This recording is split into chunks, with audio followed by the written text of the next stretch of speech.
Welcome, welcome, welcome back to Resting Biz Face, the podcast where I talk about what it really takes to build a creative business without burning out, selling out, or pretending that you've got it all figured out. This week, my guest is Robin Rice, who works with neurodivergent women to help them build more joy, fulfillment, and money in their business. It was a total dream chatting to Robin, so I hope you get loads out of it.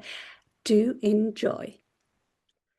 So, hello, Robin. Thank you for coming onto this podcast for us today. I already know you, but I wanted for anyone who's listening, who's watching, to learn a little bit more about you without me trying to monologue through a kind of chaotic introduction, which is not my forte. So, Robin, hello. Would you mind telling us a little bit about yourself, who you are, what you do in brief, and then we'll get into it and talk about the way that you work? Yeah, I'd be happy to. So I've been an entrepreneur for about a decade now. Oh my goodness. And the way I started with an MLM. It's a very popular MLM. And, while it was great to like get my feet wet and understand what it's like to be an entrepreneur online, it was really like crushing my spirit in a way because for those of you who don't know what the structure is like, you're essentially giving away like 75% of the income that you're just making money for this company Wow. by the end of 5 years, because I'm also a Capricorn. So when I get into something, I'm very dedicated. So it took me 5 years to actually do the math and see how much money I'd been making this company. But once I did that, I decided to branch out on my own, which is, terrifying in and of itself. Mm. And through that work, I discovered that I have a very ancestral gift, which is to be a liminal master. So liminal is the space, the 4D plane, if you will. And so that led me to getting my hypnotherapy certification, and that led me to working with neurodivergent people. Mm. And I started working with neurodivergent people before I knew I was going to be working with strictly neurodivergent people. It's just like everyone that came to me and everyone that got amazing results, like my client who was able to release and get off of her OCD and her anxiety medication. I have clients who have, in all spectrums of their lives, have been able to overcome executive dysfunction, RSD, just all of the things that really bog us down Mm. as neurodivergent people that are trying to function in a neurotypical world. Yeah. So ever since that, I've built up my skills. I have, umpteenth certifications and all of the different things as we do, right? Yeah. And I created my own method, which is the boss bitch method. And so this combines everything from spiritual to somatic to embodiment. And it's really to help neurospicy boss bitches to level up in their business and make more money. So Oh, I love that. Yeah, I have to stop myself quite a lot into it, as is my neurodivergent way, interrupting for one thing, but also stop myself like branching off into 12 different things that you've talked about and going, oh, tell me more about that, tell me more about that. So there may be some pauses throughout this entire recording as I pull myself back in and try and keep the thread of what I'm talking about. But the minute like that you mentioned, like I want to talk to you about hypnotherapy, I want to definitely talk to you about making more money as a business owner, and also like being neurodivergent yourself. So we'll just see how this conversation goes, and hopefully there will be some wonderful, useful thread for anyone listening who might be a creative who's neurodivergent, or like a business owner who may or may not be neurodivergent, and hopefully there'll be a thread for people to pick up on and just be inspired by not only the work that you do and maybe working with you, but also the way that you've done that as a business owner yourself. So yay, first of all. That wasn't a question, that was just preambling. As I was like, oh my gosh, I could talk to you all day. But first of all, then, so tell me, then you sort of mentioned briefly like how you got into how you like stepped away from that system that wasn't working for you and moved into like your own, well, I was going to say your own business, but you were kind of doing that before. But you like how you stepped into hypnotherapy, like why hypnotherapy, and then I suppose I want to ask you, as much as you're comfortable with, to talk about your own neurodivergence and like how that's influenced the way you work, but I don't want to lead you as well. So I am happy to talk about it all. I'm an open book when it comes to all of this because I feel like it's super important for us as neurodivergent business owners to have these stories from people that we can relate to and be like, oh, they're just like us, or, whoever that is for that person. But if I can be that person for someone who is listening, that's amazing. yeah, that's exactly it. Like I always mix up that, like I'm always mixing in the way that I work as well as what I do. So I run Ironclad Creative, which is a not-for-profit organization. As you know, I don't know why I'm giving you the whole spiel, but which is me as a creative business owner. But then also Infinite Upstart, which is me, is like the work that I do with neurodivergent people, the work that I do as in business, books, and body. And then also, I have the podcast, and for me this podcast is about me talking about running a business or a couple of businesses as a neurodivergent person, and what that means, and how to like do that in a way that aligns with my desire to do 12 things at once and not burn out and incorporate rest, which I find really, really difficult. But yeah, I love that idea of like not only doing the thing and running the business, but also being, for want of a better word, like a example of what's possible without being like, oh, it's all really easy and shiny. But yeah. No, again, no question there, just me going yes. So the hypnotherapy, and then the kind of the I suppose I want to sort of say, did you always know you were neurodivergent, and has hypnotherapy been like, or was hypnotherapy a way to unlock that for you? Like, why get into hypnotherapy? That's the question. Why get into hypnotherapy? There you go. So I got into hypnotherapy because I had this connecting piece when I had a conversation with a family member who said that this is our ancestral gift, is to be able to be in these liminal spaces and to guide people there. But the neurodivergent aspect of it was a key piece because as I found out more about the brain, as I leaned more into neuroscience, I leaned into the fact that hypnotherapy is literally the best healing method for the neurodivergent brain. Ah, So typically what I find in this industry is that people try to compensate for the neurodivergent way of being, for our wiring. So it's like they take a very logical approach to things that aren't logical for us. It's not logical that we are creative geniuses, but we're not able to sift out one or two or three things to actually focus on and bring it to life. yeah, It's not logical that, in a crisis situation, we're at our absolute best. Like, if you're dying, I'm there. I'm going to yeah. keep you alive, which has actually happened to me multiple Okay. times. But, if I need to write an email, 2 hours, and these things aren't logical, right? So instead of trying to take a logical approach to these aspects of ourselves that aren't logical, I leaned into the illogical part of it, which is where hypnotherapy comes in, because it's working from the part of our brain that we use the most. So, not getting too scientific about it, but we have different frequencies. So we have beta frequency is when we are in our waking world, like we're in beta right now. We're speaking to each other in our very logical mind. Mm. And then we have alpha, which is one layer deeper. So I'm sure you've heard of alpha meditations. This is Yeah, yeah. when you're getting into the alpha aspect. But then there's a layer deeper, which is the theta frequency. And this is where we go often as neurodivergent people. This is when we're daydreaming. This is the space kind of in between when you're awake and you're asleep. Well, when you're a hypnotherapist, you're able to go there in a guided, structured way that allows them to lean into this very instinctual, very emotional aspect of themselves and use it to release stuck emotions, release stories in their subconscious that have been keeping them from starting their business, for example. I have a client, Jen, she's amazing. She came to me with a story that she had from middle school. She came to me, she said, I want to start my business. I've been starting and stopping online for like 5 years, and I know I want to start, but I don't know why it is. And I'm like, okay, well, let's dig into it.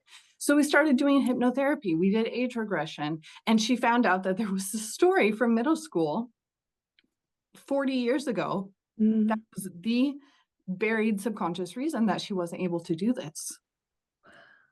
So the fact that we were able to lean into that and go into that theta aspect, well, she unlocked that, she erased it, and now she's not only running her own very successful podcast, very successful business, but she is a consultant for 5-figure bonus business owners who want her to help them get onto other podcasts. So it was like that missing piece that she found in a very illogical way. I think that's really, really fascinating. I love the idea of working with neurodivergent people to really unlock what it is in their brain that is holding them back. And that's kind of what you do in Boss Bitch Era, which is your program. So tell us a little bit about how you've shifted or how you incorporate your practice in that program. How does that work for people? Yes, so this program is my empowering program. It's very much a play on the fact that I was an MLM boss babe, right? And now I am a neurospicy boss bitch, fully owning that power, because I feel like owning the fact that you're neurospicy is kind of taboo. The word bitch is kind of taboo. And this is a way to own back that power. And through the program, bitch is actually an acronym. So the different modules are hitting different dimensions of the problems and the blocks that we face as neurodivergent business owners. So the very first thing that we will do is we will tap in to your inner neurospicy boss bitch. And this is where we're able to literally hop into a different timeline and go into the timeline where you have created in your tangible reality the success that you desire. So let me be a little bit more precise. So when you desire something in this lifetime, that is the absolute proof that you have created it. We now know that timelines exist next to each other throughout time and space, right? So if you desire something in this lifetime, there is an alternate version of you that has already experienced it. So in this first module, for example, we're going to hop into that timeline using hypnotherapy, using the liminal, beautiful liminal space where you can travel time and space. And we're going to show you what that's like. Mm-hmm. Now, what this does is it doesn't only just like give you a picture or, a snapshot of what that is. It's allowing your nervous system to recalibrate to what that feels like, because you're getting an idea of what it feels like to have that success. Because in this lifetime, if you haven't seen it yet, it means that your nervous system and your subconscious mind feel like it's not safe. It's not safe to see that success. It's not safe to make that money. It's not safe to bring in those clients. But when you're able to recalibrate your nervous system by experiencing these emotions in a way that you know has already worked, and you're bringing that into this lifetime, and you're allowing your nervous system to feel safe in that space. Mm-hmm. So what do we know? What do we know about success as neurodivergent business owners? It can lead us to burnout. Mm-hmm. And that's what my clients are coming back from most of the time, is burnout. Yeah. And whether it's a lifetime of burnout from being neurodivergent and existing in a neurotypical world, because we always kind of have it in the background. Mm-hmm. Well, I started working with business owners specifically because I saw that connection there. I saw that connection to their professional burnout with the actual burnout of being a neurodivergent person. Mm-hmm. And when that was locked into place for them, when they were able to see that, then it just allowed them to put a reason why to the fact that when they see success, they recule. Sorry, that's a French word. They they what is this world? They retreat. They Treat, retreat. yeah. They retreat. I was gonna say, we haven't spoken about that you're based in France, right? I am in France, yes. So Uh-huh. that's something I wanted to do since I was a little girl, and I made it happen. Of course, I love that. You are just like you're living it is yeah, the example of what's possible. And not to say that it's always easy and it's always successful. Like we don't need to like live in this I think we don't need to like live in this huge successful way to like be proof of what's possible, but it's the attempting and the taking action and like you say, the kind of almost like visioning what's possible and getting Yeah. in touch with that and removing barriers. I absolutely love all of that.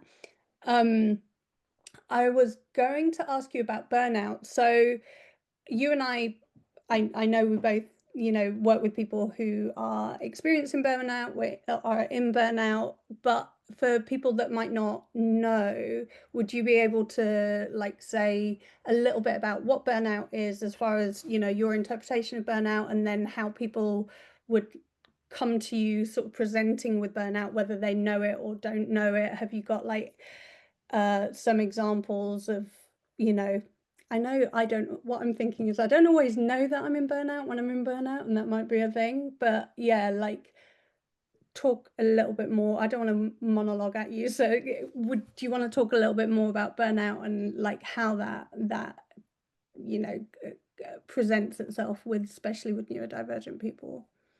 Well, I think it's important. Something that you said is that we don't always know we're in burnout, right?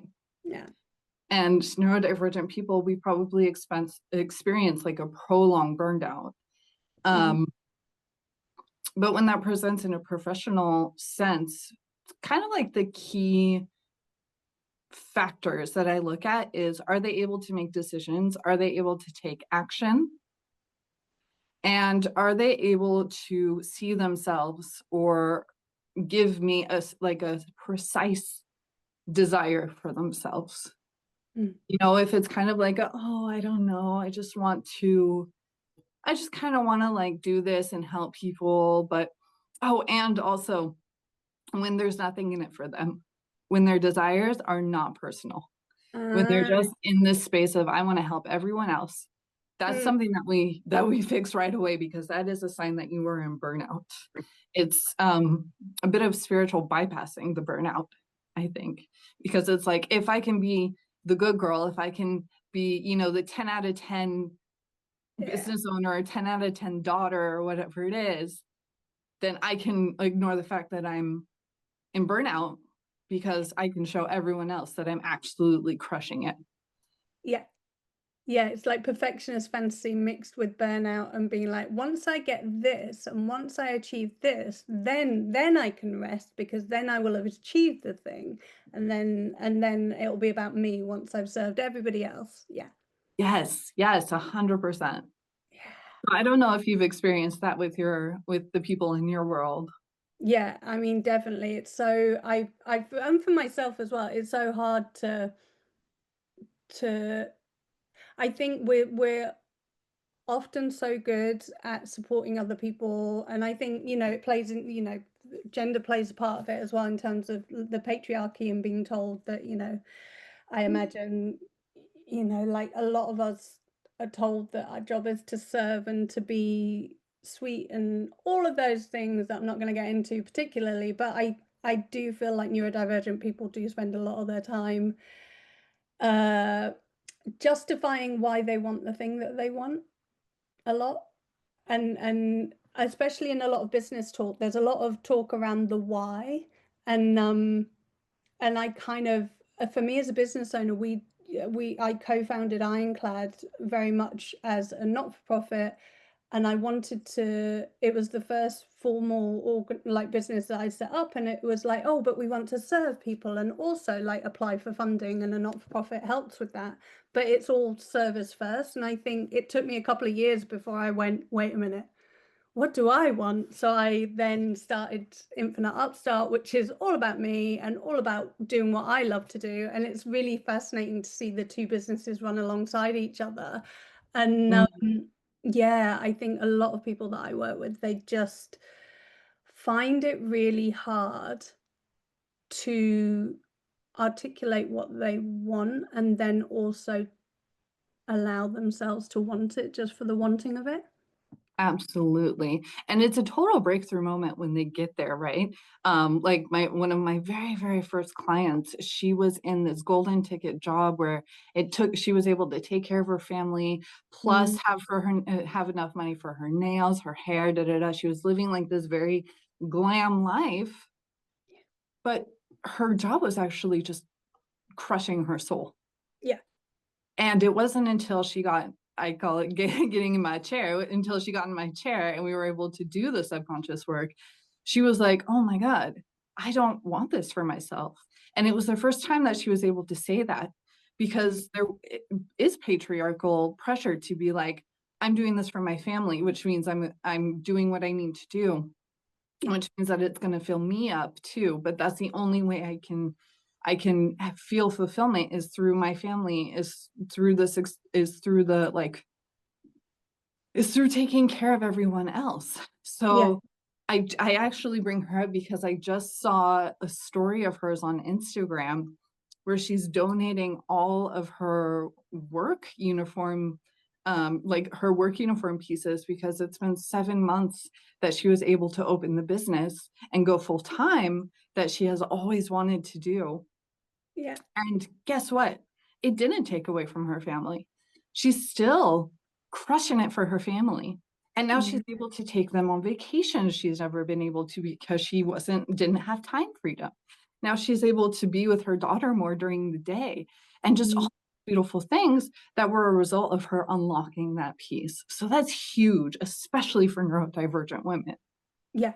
Yeah. I mean, I know that in England, I'm going to forget the percentage now, but just in terms of the arts and cultural space, I think it's like only 4%, it might be 7, but less than 10% of business owners are at least identifying as neurodivergent. And in England, so I'm autistic and ADHD. So in England, I believe the last stat that I saw was like 22% of autistic people are in any form of employment, or, let alone self-employed. So I feel like the pressure of, and I've spoken a lot about it on the podcast as well, but the pressure of not only putting yourself into another organization, but the pressure of maybe masking or understanding that notion of not doing 100% but still doing a really good job in a corporate setting is really hard to do whilst also being neurodivergent. And yeah, I think anything that allows people to,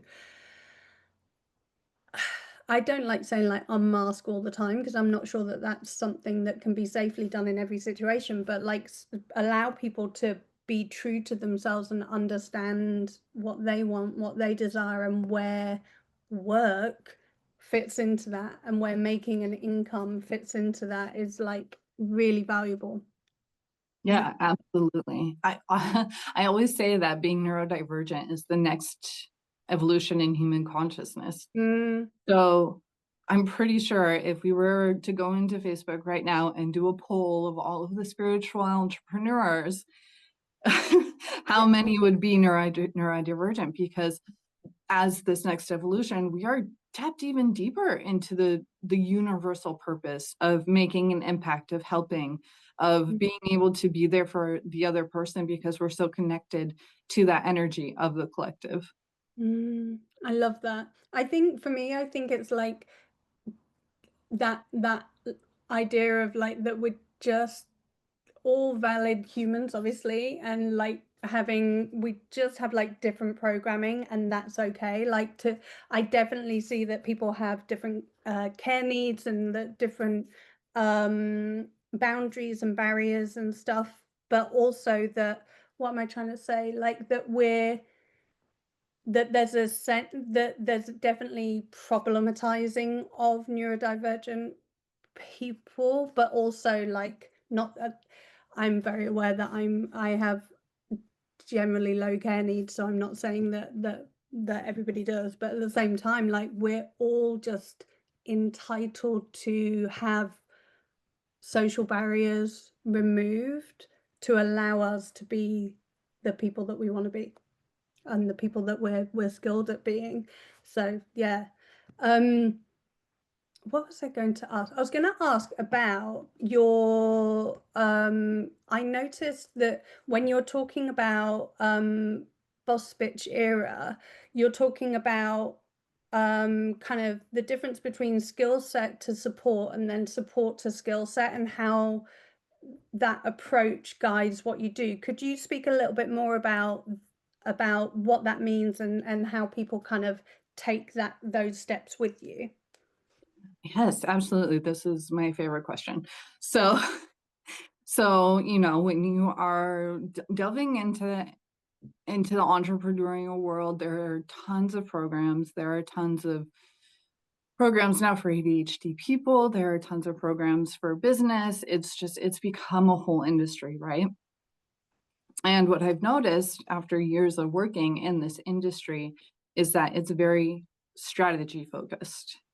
It's like, implement this, use this template, use this strategy that I gave you, do your to-do list, and solved. Perfect. Mm, mm, And that's not, like I said, it's a logical approach to something that is not logical.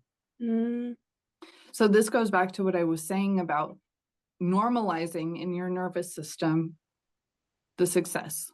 So, you're normalizing in your nervous system what it feels like to have the result of using these strategies. Because you can use the strategy, but what is the end result of the strategy? If you don't feel safe with the result of that strategy, you're not going to apply the strategy. Is this making sense? Are you Yeah, yeah, following? yeah. I Okay. talk a lot. Yeah, I'm desperately not trying to I'm desperately trying not to interrupt you, because otherwise I'm like, oh yes, and I can. But yeah, I talk a lot on this podcast around, like, I frame it as kind of like strategy, mindset, embodiment, right? And I definitely love, as an autistic person, I'm like, I love a strategy, but a lot of the times you could just Google, and I've worked in business, you know, specialism for a little while. Like, you can Google a lot of strategy, and whatever works for you works for you. But the reason that we become unstuck is that other piece, right? The mindset, or the embodiment aspect. I'm not always the best at the embodiment side of it, because I do skew very much towards strategy and go, oh yes, and you're not a head on a stick. Forgot. But yeah, I love that idea that you have to kind of, I mean, like, are you okay to talk a little bit more about embodiment? Because I know that's somewhere that I yeah, often forget, which is why I'm kind of doing the personal training side of my business as well, and also for myself, like, to go, oh, body. It's about body as well. But yeah, do you want to talk a little bit more about embodiment and what that means for you, and kind of, Yes. yeah. Yes. Okay. So, so embodiment to me is allowing yourself to hold and to hold the emotion. Mm, So if we're talking about stories and beliefs that we hold, well, what does it come down to? It comes down to an emotion. If we're talking about results and desires, why do we desire that? Well, we desire to have an emotion. So the embodiment piece of it is allowing your body to feel safe holding that emotion. If our body holds the emotion of gosh, what did we do the last time? So if your body holds the story and the emotion of feeling unworthy, mm, well, that emotion is created by a subconscious story that your subconscious mind believes. And now, don't get it twisted.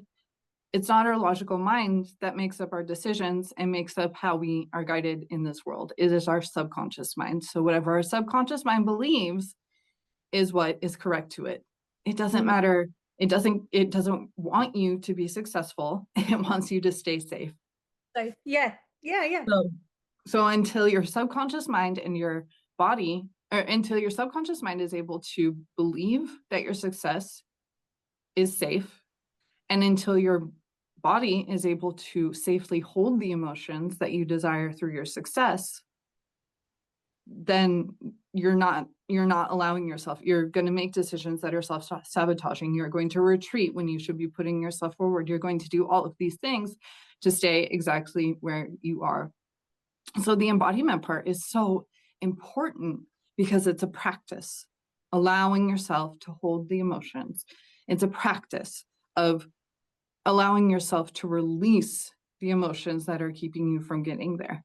It's a practice of replacing those emotions in those parts of your body. So if in your solar plexus you're feeling like you're unworthy, the embodiment that we would do is we would, through hypnotherapy, we would release that. Mm. But that space remains there. That space remains empty. So what we would do is we would fill that emotion again, that space with the emotion that you desire, that Mm. your success would bring you. Mm.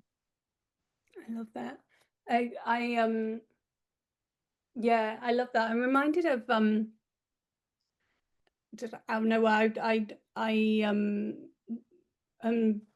practice Buddhism, and one of our sanghas, they were talking about the notion, I'm going to get this so incorrect, but the notion of essentially visualizing a kind of an island for yourself. So I practice in the Plum Village tradition, and the Thai, the leader of that tradition, talk when he was alive, he used to talk about this island space where you can just go and in your meditation, and that this is yours and this is your space. And when you talked about that space, wherever you're kind of feeling it, or wherever that is, I love that idea of being able to fill the space that is you with, once, rather than burying it on top of stuff, like to clear what is there and what is unhelpful and isn't serving you anymore, and then filling that space with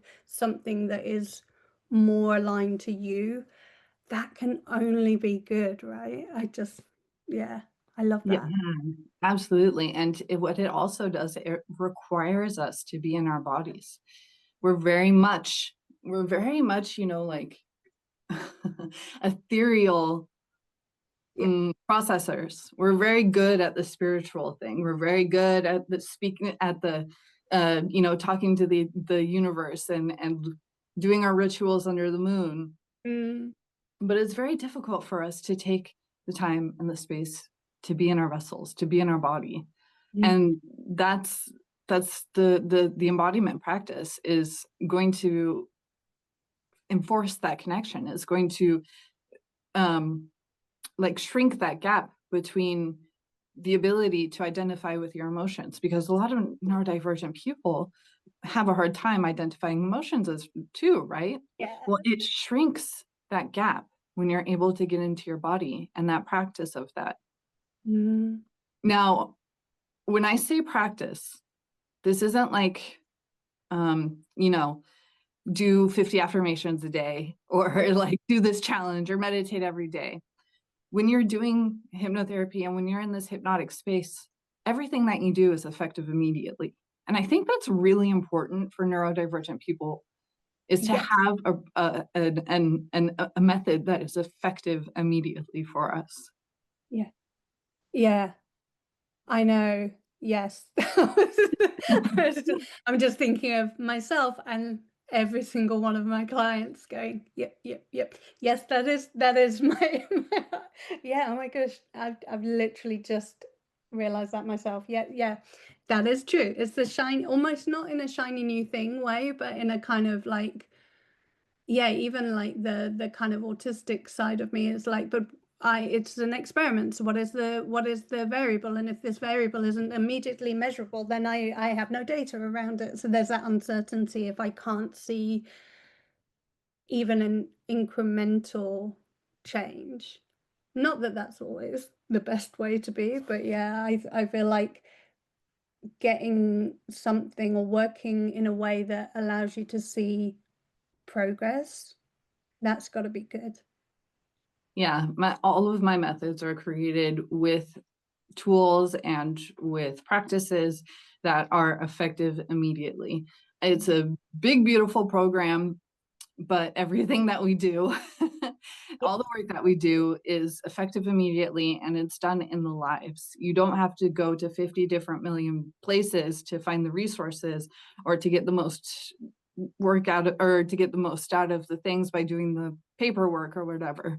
No, Yeah, it's designed to be effective immediately and to have the deepest impact within that space. And speaking to that part of you that says they want the variable, they want to see the experiment, that's logical, right? yeah. So once more, we're dipping into this logical space where if we want these illogical results, like being able to release executive dysfunction, to be able to release our neurospicy symptoms and get off of anxiety medication and make more money, etc. Well, it is the illogical methods that are going to get us there. So Love. what's also really super cool is that when you're in the hypnotic state, it shuts off your logical mind. So your Mm. logical mind isn't able to get in there like it does often with meditation, which is why you have this person, this side of you yapping at yourself and you're trying to be like, no, pop the bubbles, zen. Yeah, yeah, But yeah. when that theta frequency, this part of you is shut off completely. So Mm, there's nothing that supersedes or gets in the way of the work. It's just pure, pure. It's just pure. It's just mm. pure. Mm, I love that. I was going to ask you as well about, so we've spoken a little bit about the program, but you, um, just to say yes, and let's go back into the logical. So for my kind of brain, so tell me about the parts of the program. If someone wanted to work with you, you were talking about there's calls. What I love is that, yeah, the kind of everything happens on the lives. Tell us about that. So if someone was going to sign up with you or work with you, is it group calls? What do they do? What is it? Yeah. Yes, great question. Great question. So again, every single aspect, I've been working on this program for an entire year to make sure that every single aspect of this program works with the neurodivergent brain. So each acronym is a week, and it's not just a dive in, do a deep dive, and then forget about it. We cycle through the bitch acronyms. We cycle through that, and you're able to be in this space for however long that you choose to have the support, Mm, however long that you feel like, wow, this is really great for me, and I keep leveling up, I keep making more money, I keep seeing more clients, and I keep feeling really, really good about it, because that's what everyone who has done this in the beta version has mm, experienced. mm. So um, at the beginning of the week, we do these activations. We do them around the topic of the week. So it would either be becoming, like I spoke about before, interruption, where we do that work to interrupt the emotions that are keeping us stuck. We have time bending, which I'm going to give you all of my really amazing time bending secrets. We're literally going into Einstein's theory of relativity here. Amazing.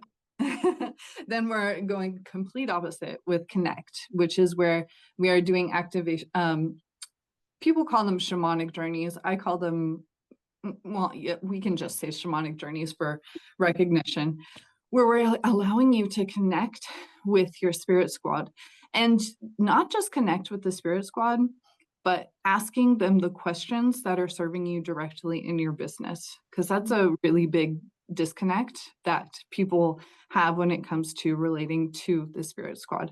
And then H is hone, and this is the strategy part where you're going to do the strategy that feels right for you once you have all of these other pieces in place, because these other pieces are going to give you the answers. You're going to get all of the answers. You're going to get all of the embodiment practices and all of the subconscious work that is going to allow you to be a free channel for the answers to come through. And in the hone process is when you bring it all to life. That's so cool. And then how long is how long do people work with you? Because I know they can cycle around and stay as long as they feel comfortable, but kind of do they get all of this and then kind of take it away and apply it? How does that work? So once we get through the hone aspect, well, then it starts right up again. Then we go back to the B. So you get a refreshed vision, Yeah.